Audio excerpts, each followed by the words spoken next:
नमस्कार, मैं हूं शीनम शर्मा। आपके मुद्दे कार्यक्रम में आपका स्वागत है। महात्मा गांधी ग्राम स्वराज की बात किया करते थे। सीएम बघेल का भी फोकस गांव को आत्मनिर्भर बनाने पर है।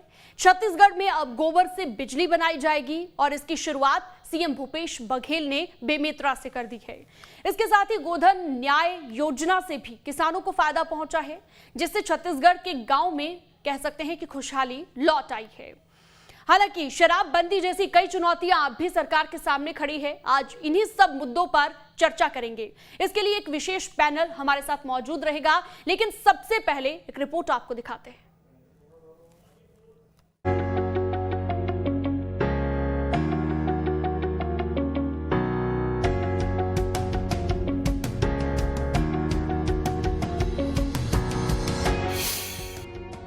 छत्तीसगढ़ में अब गोबर से बिजली, प्रदेश के किसानों की होगी उन्नति। जिस गोबर को सरकार ने आय का साधन बनाया, अब उसी से सूबे में अंधेरा भी दूर होगा। किसानों से खरीदे गए गोबर से सरकार बिजली बनाएगी। किसानों को फायदा तो होगा ही, साथ ही बिजली की कमी को दूर करने में भी मदद मिलेगी। इस खास और अनोखे परियोजना की शुरुआत सीएम भूपेश बघेल ने बेमेतरा से कर दी है। खास बात यह है कि इस तरह का अनूठा प्रयोग करने वाला छत्तीसगढ़ देश का पहला राज्य है। अरे अभी तक के भारत सरकार बिजली बनादरी से, राज्य सरकार मन बिजली बनादरी से, बड़े बड़े उद्योगपति मन बिजली बनादरी से, अब तो हमार टेटकू बैसाखू मन, हमार सुखबती सुखवारों मन तक बिजली बेचे काम करी। अभी तक के कोनो छत्तीसगढ़ में इसे कोनो नहीं की सके कि मैं बिजली उत्पादन कर सकूं।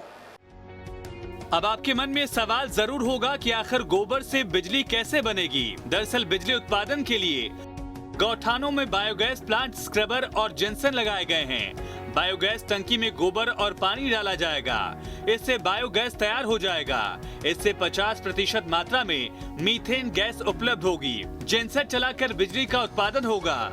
25 किलो गोबर पानी से 1000 लीटर बायोगैस तैयार होती है और इससे 2 केवी बिजली का उत्पादन होता है। और इस तरह 250 किलो गोबर पानी से 10 केवी बिजली तैयार होगी।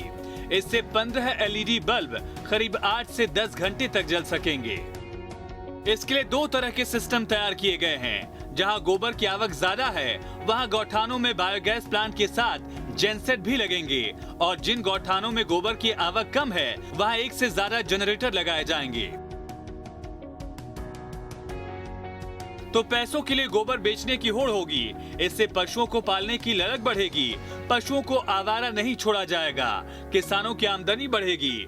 बिजली बनने से और गोबर की मांग बढ़ेगी और गोबर की मांग बढ़ी तो गांवों में खुशहाली आएगी। बिजली उत्पादन से पावर की कमी दूर होगी।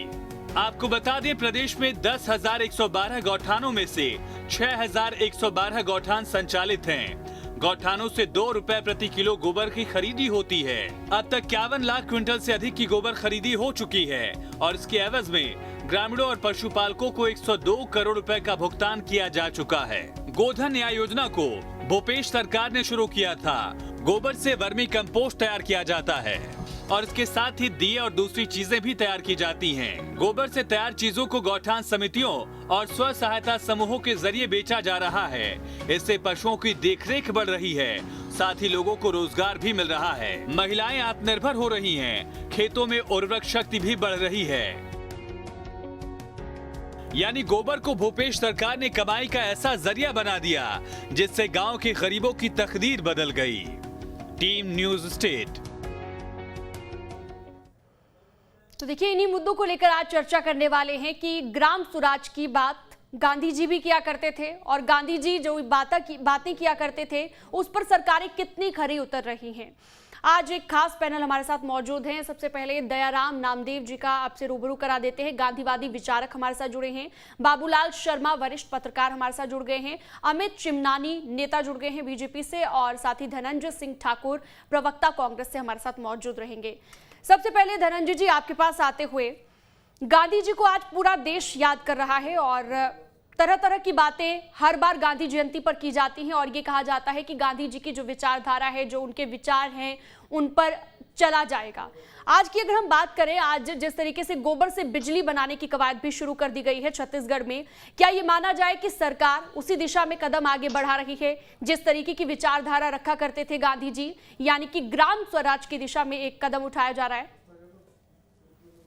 देखिए सीनम जी, सबसे पहले तो मैं राष्ट्रपिता महात्मा गांधी जी को नमन करते हुए अपनी शुरुआत करूंगा जी।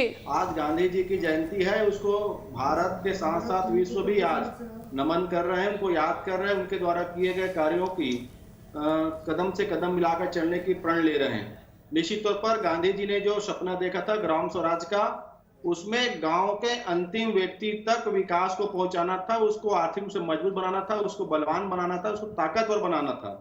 और आप एक दौर देखेंगे जब गांवों के लोगों के द्वारा सिर्फ नमक और घासलेट ही खरीदा जाता था और बाकी चीजें जो है गांव में ही उत्पादित होते रही है, चाहे वो दलहन तिलहन हो, फसल हो, सब्जी हो, दूध दही घी हो।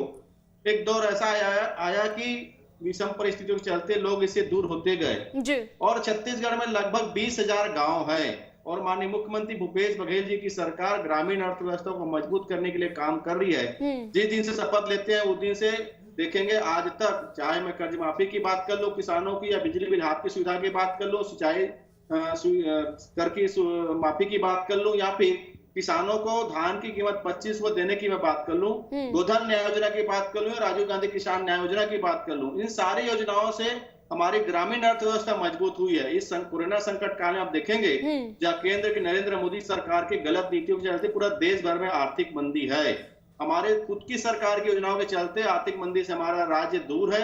और अगर राज्य दूर है तो उसके सबसे बड़े कारण है हमारे ग्रामीण अर्थव्यवस्था मजबूत करने की नीति है। आज हमने बिजली उत्पादन के क्षेत्र में एक नया आयाम की शुरुआत की है और निश्चित तौर पर जहां देश में एक और महंगी बिजली की व्यवस्था है, अगर छत्तीसगढ़ के गाँवों में वहां के पशुपालकों के द्वारा इकट्ठा की गई गोबर से अगर बिजली बनेगा, स्वाभाविक सी बात है गांव जो है बिजली के मामले में आत्मनिर्भर होगा, सस्ती बिजली मिलेगी। उसके साथ साथ हम 2 रुपए के गोबर में, सीनम जी 2 रुपए किलो में गोबर खरीदेंगे, उसमें बिजली उत्पादित करेंगे। बिजली के साथ साथ जो गोबर बचेगा वो वर्मी कंपोस्ट खाद बनेगा जो खेती के लागत मूल्य को कम करने का काम करेगा। तो एक बहुत बड़ी योजना है जो ग्राम स्वराज के, बिल्कुल सही कह रहे हैं आप, काफी फायदा इससे होने वाला है ग्रामीणों को। और जाहिर तौर पर जब गोबर आय का जरिया बनेगा तो जाहिर तौर पर इसका बेहतरीन फायदा हम कह सकते हैं कि पहुंचेगा। हमारे साथ बीजेपी से भी अमित चिमनानी जी जुड़े हुए हैं। अमित जी, आपको क्या लगता है, सरकार की तरफ से योजनाएं तमाम लाई जा रही है, चाहे हम गोधन न्याय योजना की बात कर लें, ग्राम स्वराज की बात गांधी जी भी किया करते थे और सरकार कहती है कि हम भी इसी पर काम कर रहे हैं, लेकिन आपको क्या लगता है कि कहां कमी रह रही है, या आपको लगता है कि इस तरीके से कुछ सुझाव आप देना चाहें जिससे और बेहतर किया जा सकता है? ग्रामीण इलाकों में रहने वाले लोगों के साथ सबसे बड़ा छल इस सरकार ने किया है। ये बताते रहे कि सारी योजनाएं जैसे कि नरवा, घरवा, गुरवा, बाड़ी गांव की अर्थव्यवस्था को बेहतर बनाने के लिए, लेकिन इस सरकार ने उसको बजट तक नहीं दिया। अपनी बहुत ही बड़ी एक योजना बताते रहे लेकिन मनरेगा से पैसा लेकर के उसका काम कर रहे थे। इन्होंने एक और चीज बोली कि हम गोठान बनाएंगे, और गोठान बनाने के बाद हमने स्थिति देखी कि उसमें शेड भी थोड़ी सी हवा चलने पे उड़ने लगे थे और कई मवेशियों की, गाय की वहां पर मौत हो गई। ऐसी कई खबरें हमारे पास आई। अच्छा, अब ये जो गोबर की बात आई, गोबर में भी एक बहुत बड़ा यहाँ पर क्रिटिसिज्म चल रहा है कि गोबर का बड़ा घोटाला यहाँ पर हुआ है। वो कैसे कि गोबर जिसने बेचा ही नहीं उसको इन्होंने पेमेंट कर दिया। ये मामले हमारे आरोप नहीं है, ये अखबारों में प्रकाशित हैं। माननीय वरिष्ठ पत्रकार यहाँ बैठे हैं, आदरणीय बाबूलाल शर्मा जी अवगत होंगे इस चीज से, वो जरूर पुष्टि करेंगे। ये अखबारों में लगातार आ रहा है। ठीक है। विधानसभा में कृषि मंत्री जी ये बताने में उनका पसीना निकल गया कि कितना गोबर बारिश में बह गया। और अब मैं आपको एक बहुत ही हैरान करने वाली बात बता रहा हूँ जिससे ये पता चलेगा कि यहाँ पर ग्राम स्वराज नहीं बल्कि गांव में अराजकता का माहौल है। ये एक पत्र है मेरे पास मोबाइल में जो महिलाओं ने कलेक्टर को लिखा है। कोंडा गांव की महिलाएं हैं, इन्होंने लिखा है कि हमने 2020 में जुलाई में खाद बनाई है और उस खाद की कीमत है 13,47,000 रुपए। आज 20 जुलाई 2020 के बाद तक हमको भुगतान प्राप्त नहीं हुआ है। इसमें उनके सिग्नेचर है, ये भाजपा का आरोप नहीं है, ये पत्र ये सार्वजनिक भी हुआ है। तो आप ग्रामीण महिलाओं को एक साल में पैसे नहीं दे रहे हैं, ठीक है। आप अपनी योजनाओं को पैसे नहीं दे रहे हैं, और पैसा अगर अमित दे रहे जी हैं तो जवाब घोटाले ले की लेते बात हैं, आ ठीक रही है। आपका ये कहना है कि जनता खुश नहीं है जब उन योजनाओं का फायदा ही नहीं मिल रहा है, अब जब पेमेंट ही नहीं हो रही है तो कैसे फायदा मिलेगा। धनंजय जी हमारे साथ जुड़े हुए हैं, जवाब दीजिए कि अगर फायदा नहीं मिल पाएगा जनता को तो क्या फायदा उन योजनाओं का जो गरीब तक पहुंच ही ना पाए, और अगर गोबर बेचा भी जाता है तो उसकी पेमेंट ना हो तो क्या फायदा। देखिए सीनम जी, भारतीय जनता पार्टी के नेता की बात में कोई दम नहीं है, और जो पत्र की बात कर रहे हैं उस पत्र की कोई विश्वसनीयता प्रमाणिकता नहीं है, क्योंकि भाजपा आईटी सेल तो बहुत ज्यादा ही फ्रॉड काम में लगा हुआ रहते हैं। मैं आपको उदाहरण देना चाहूंगा, विधानसभा चुनाव के दौरान हमारे प्रदेश के प्रभारी महामंत्री और हमारे संचार विभाग के अध्यक्ष के नाम से भी जो फर्जी पत्र भारतीय जनता पार्टी के आईटी सेल ने जारी किया था। तो इस प्रकार के अफवाह फैलाना, गुमराह करना भारतीय जनता पार्टी का चरित्र है। और दूसरी बात, मैंने कहा ना, हर 15 दिन में ऑनलाइन ट्रांसफर होता है पेमेंट का गोधन योजना के माध्यम से, और पैसा उन तमाम हितग्राहियों खाते में सीधा ट्रांसफर होता है जो गोबर बेचते हैं और महिला स्व सहायता समूह से जुड़े हुए हैं। इसके भी उदाहरण देना चाहूंगा, कई ऐसे पशुपालक हैं जिन्होंने गोबर बेचकर अपने जो जीवन है उनको सुधारने का काम किया है, अपने संसाधन को मजबूत करने का काम किया है। किसी ने स्कूटी खरीदा है तो किसी ने इस गोबर के चलते वहां पे रोजगार को सृजन करने का काम किया। तो निश्चित आपको लगता है कि फायदा इसका मिला है जनता को, आप ये कहना चाहते हैं कि गोबर बेचने से फायदा पहुंचा है लोगों को। वरिष्ठ पत्रकार भी हमारे साथ जुड़े हुए हैं, बाबूलाल शर्मा जी, आपसे हम ये समझना चाहेंगे कि जिस तरीके से दोनों ही पार्टियों की ओर से जिक्र किया जा रहा है कि हम जो है पूरी कोशिश कर रहे हैं कि जनता को फायदा मिले, ग्रामीणों को फायदा मिले और गांव को आत्मनिर्भर बनाने की ओर भूपेश बघेल की जो सरकार है वो चल रही है, लेकिन क्या लगता है गांधी जी की जो सपना था ग्राम स्वराज की हम बात करें तो कितना फायदा आपको लगता है कि यहां पर जनता को मिल पा रहा है? दोनों पार्टियों के दावों में कितना दम नजर आता है? देखिए, गांधी जी का जो सपना था आत्मनिर्भर गांव, अपनी जरूरतों के लिए पड़ोसी पर भी निर्भर न हो, ऐसा आत्मनिर्भरता, और साथ में स्व अनुशासन हो, अहिंसा का वातावरण हो, स्वशासन हो और पर्यावरण शुद्ध हो, ये उनकी कल्पना थी गांव के बारे में। तो इस दृष्टिकोण से जो योजनाएं बनी है, हम अगर एक प्रथम दृष्टि से देखते हैं, जो योजनाएं सरकार ने बनाई है वो पूरी ग्रामीण आधारित योजनाएं हैं, लगभग 90%, और वो इन्हीं पर आधारित है, इन्हीं स्लोगन्स के ऊपर आधारित है जो गांधी जी ने कहे थे, जो कल्पना की थी ग्राम स्वराज। तो है तो सही ग्राम स्वराज की कल्पना के अनुरूप इनके काम। अब सवाल आता है कि अखबारों में क्या छपा क्या नहीं छपा, वो महत्वपूर्ण है। अखबारों में कुछ छपा है, कहीं इक्का दुक्का जो है, एक बड़ी योजना में अगर कहीं से ऐसी खबर आती भी है तो उसको अपवाद इसलिए माना जा सकता है क्योंकि आजकल जो कस्बों की पत्रकारिता है उसका स्वरूप बदल गया है, और उसमें जो है पार्टीगत मामले भी आ गए हैं। मैंने कुछ पत्रकारिता में भी पार्टी में रहने की खबरें रहती हैं, तो इसलिए जो है वो पक्ष विपक्ष का माहौल बन जाता है, उसको आप ये नहीं। लेकिन मैं इस बात को मानता हूँ कि कहीं अगर गलतियां हैं तो उसको सुधार की गुंजाइश सरकार को माननी चाहिए और संज्ञान में लेकर के उसको सुधारने का प्रयास करना चाहिए। बिल्कुल प्रयास करना चाहिए सुधारने का, और अगर सुधारने का प्रयास सरकार करेगी तभी जो है कि हम कह सकते हैं कि थोड़ा बहुत फायदा जनता को मिलेगा। जिन योजनाओं का बार बार जिक्र किया जाता है, दयाराम नामदेव भी हमारे साथ जुड़े हुए हैं, गांधीवादी विचारक। आज की राजनीति की अगर हम बात करें, क्या लगता है जिस तरीके की विचारधारा गांधी जी की थी और जिस तरीके से वो अहिंसा के पुजारी थे, धर्मनिरपेक्षता की बात किया करते थे, सत्याग्रह संघर्ष में विश्वास रखते थे, आज के राजनेताओं में क्या लगता है आपको कोई थोड़ी सी छवि नजर आती है कि कहीं गांधी जी की विचारधारा पर चलने की कोशिश कर रहे हैं राजनेता? देखिए, गांधी जी ने सत्ता के केंद्रीकरण की बात कही थी।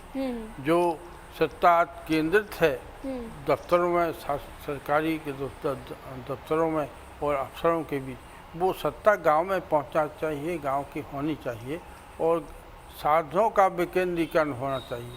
साधन गांव से तैयार हों और गांव के लोग स्वावलंबी हों, और ये सत्ता भी ग्राम सभा गांव की सशक्त और मजबूत और स्वावलंबी हो, उसके ऊपर कोई अंकुश ना हो। ये ग्राम सभा का सही मकसद है। जो सर्वानुमति से सर्वसम्मति की ग्राम सभा बनेगी, वह अपना काम का बजट बनाएगी, अपनी काम की योजना बनाएगी और सरकार उसमें पैसा देगा, तो कहीं हम ग्राम स्वराज की ओर कदम बढ़ा सकते हैं। वरना इस तरह की कई बार चर्चाएं करते हैं और चर्चाएं ऊपर तक रह जाती हैं, नीचे व्यवहारिक नहीं बिल्कुल। हो पाती हैं। व्यवहारिक होना चाहिए।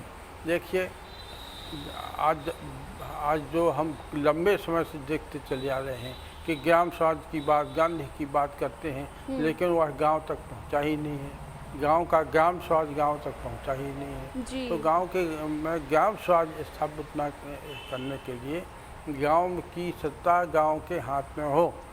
हमारे ऊपर कोई ब्लॉक हो, जिला हो, इनमें से सबके नियंत्रण से और सत्ता गांव में पहुंचे। बिल्कुल, गांव के हाथ सत्ता हो और ग्राम स्वराज का जो मकसद होना चाहिए वो पूरा हो, यही जो है गांधी जी चाहते थे, यही उनका सपना था ग्राम स्वराज को लेकर। बीजेपी से हमारे साथ लगातार अमित चिनवानी जी जुड़े हुए हैं। अमित जी, आपसे हम ये समझना चाहेंगे, आपको क्या लगता है कौन कौन सी चुनौतियां प्रदेश सरकार के सामने हैं जिन पर आपको लगता है कि काम किया जाना चाहिए, और जिन पर अगर काम किया जाता है तो ग्राम स्वराज को और ज़्यादा बेहतर बनाया जा सकता है इस योजना को, चाहे हम उसमें जो ये न्याय योजना है उसकी बात कर लें, गोधन न्याय योजना की बात कर लें, तो इनमें अगर आपको लगता है कि क्या कुछ किया जा सकता है बेहतर?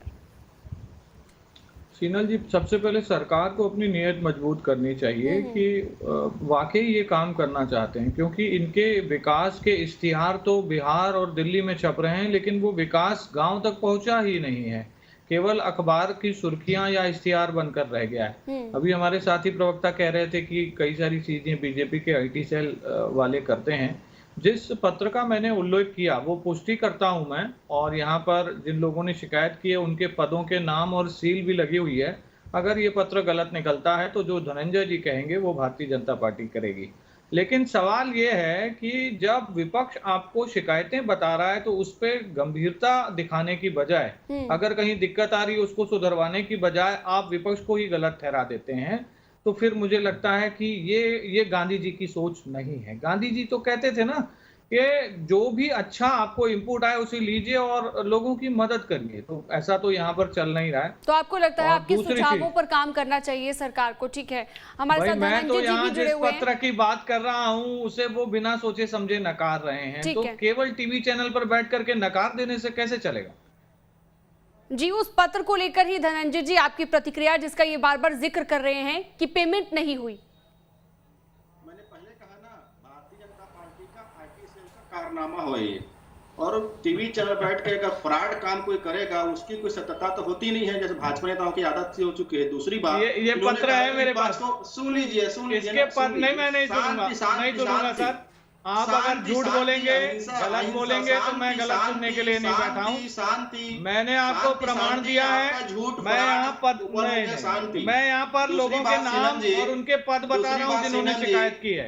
इसको आप नकार नहीं सकते। नहीं, गलत बात कैसे सुनेंगे? पर्दाफाश हो चुका है। आपको नाम बताऊं जिनके पेमेंट रुके? भारतीय जनता पार्टी मालूम हो चुका है। मैं उनके नाम बताऊं जिनके पेमेंट रुके हैं? सीनम जी, इनके फ्रॉड का भी बात करूंगा, ये बोल रहे हैं विपक्ष को गंभीरता से ठीक है, एक बार वो नाम बताना चाह रहे हैं, नाम बता दीजिए आप जो कह रहे हैं कि इनको पेमेंट नहीं हुई है।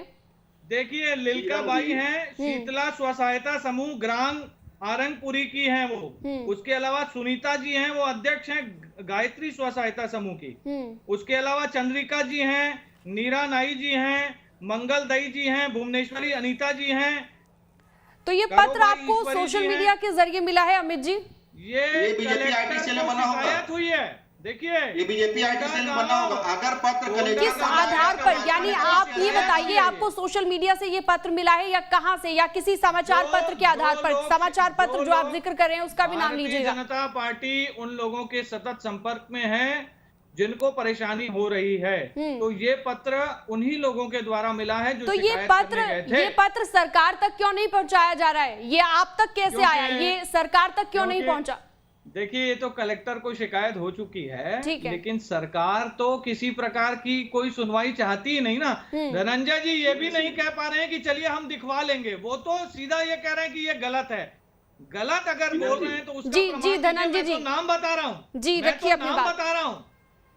ठीक है, देखिए, मैंने कहा ना, भारतीय जनता पार्टी के प्रवक्ता कह रहे हैं कि विपक्ष को छत्तीसगढ़ में गंभीर से नहीं लिया जाता। अरे किस बात की गंभीरता है? जो लेकिन विपक्ष धनंजय जी इस बात पर जवाब दीजिएगा, इसी बात पर जवाब दीजिएगा कि अगर ऐसा हुआ है, पेमेंट नहीं हुई है कुछ लोगों की, तो उस पर जांच की जाएगी। मैं जवाब दे देता हूँ, ठीक है, इसके साथ में दूंगा जवाब। ठीक है, देखिए, भाजपा के प्रवक्ता कह रहे हैं कि विपक्ष को छत्तीसगढ़ में गंभीरता से नहीं लिया जाता। अरे कैसे गंभीरता से लेंगे?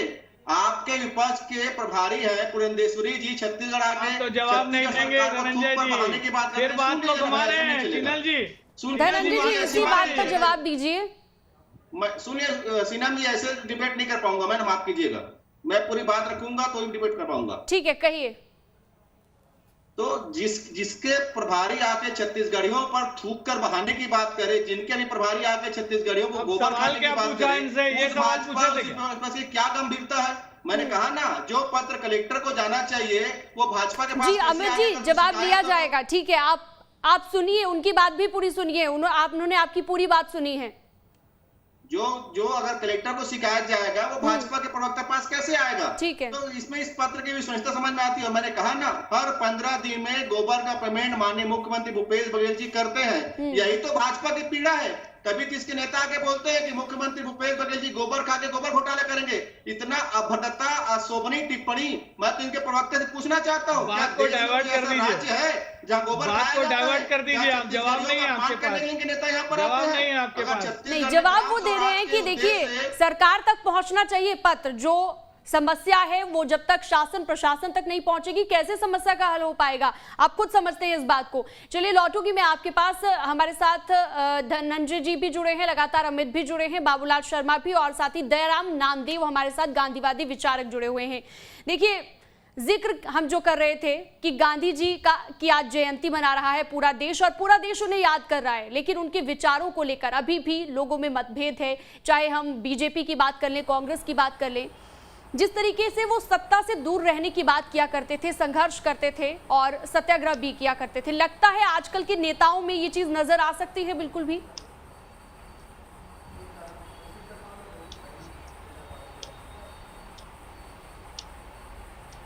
प्रश्न किससे है?